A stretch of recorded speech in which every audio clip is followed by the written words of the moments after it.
نحو صدارة الدوري الجزائرية 2026 وبرصيد 19 نقطة. هي حالات المباراة عبر الأبجديات والفرديات والحسابات التي تقتضي التركيز العالي في مثل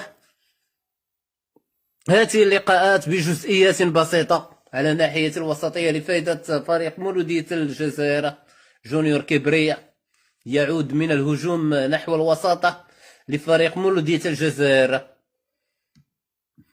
بن حوا الرقم 28، وهنا التسديدة.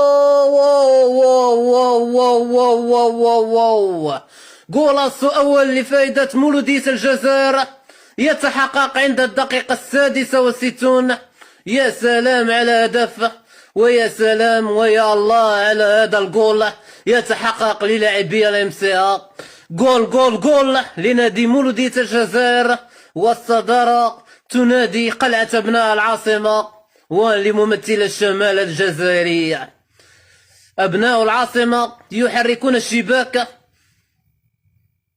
ويجسدون هذا المرمى، والكرة من بعيد تغزو فضاء شباك حارس مرمى شبيبة الثورة أيمن بوقرة بقذيفة قوية جدا إلى الشباك وإلى المرمى. أيمن بوقرة يسجل ويفتتح مولودية الجزائر هذه الأسبقية والمقدمة ولو في الدقيقة 66. أيمن بوقرة يقص شريط المباراة بأولى الأهداف في مرمى نادي شبيبة الثورة.